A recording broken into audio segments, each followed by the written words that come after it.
Hello welcome back to my mini vlog. अहिले चाहिँ म गाउँमा छु र आज चाहिँ म जाँदैछु मकै भाँच्नलाई बारीमा। यो चाहिँ हाम्रो बारी हो। अहिले चाहिँ म बारीमा फटाफट मकै भाँच्न सुरुवात गर्दैछौँ। भन्दा भन्दै एकछिनमा मकै पनि भाँचेर सकिन लाग्यो। अनि यतातिर दुईजना ठुलोबाले चाहिँ मकैको बोटलाई एक एक गरी काट्दै हुनुहुन्छ।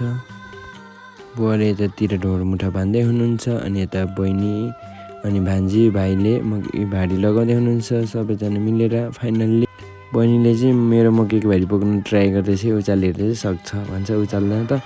अनि बहिनीले चाहिँ बोरामा राखिदिएको, उसले नाम्लो छोटो भनेर फेरि बिसायो।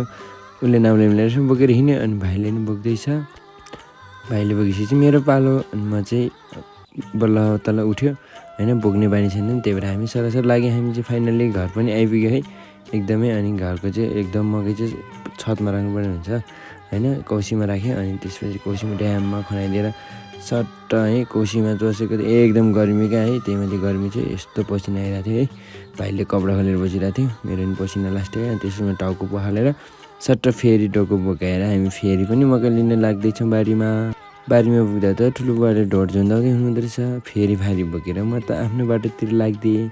मेरो काम भनेको आज भारी बोक्ने मात्र हो। बारीमा जाने, अरूले भारी हालेर राखेको मकै भारी बोकेर फेरि घरमा ल्याउने, फेरि जाने। अनि हामीले चाहिँ अघि हाम्रो चाहिँ सकिएको हुनाले ठुलो घरको यतापट्टिको टक्क भाँच्दै थियौँ, भाँचेर नि सक्यो। अनि यतातिर मम्मीहरूले टक्क भारी रेडी गरिदिनु भयो। अनि मैले चाहिँ फेरि भारी बोकेर जान लागेँ। अनि यतातिर अब म बोकेँ, त्यसपछि बहिनीहरूलाई पनि टक्क आधी टोको बोकाइदियो बहिनीले। अनि म अघि हिँड्दै फाइनली म चाहिँ घर आएर फेरि पनि लास्टचोटि लिएर आउनु भनेर फेरि बारीमा लागेँ। अनि बारीबाट बल्ल तल्ल भारी हालेर घरमा आइपुगेँ। घरमा आएर यसो टक्क अब मुखसुख धुनु पऱ्यो भने टक्क होइन उतातिर धारातिर गएँ।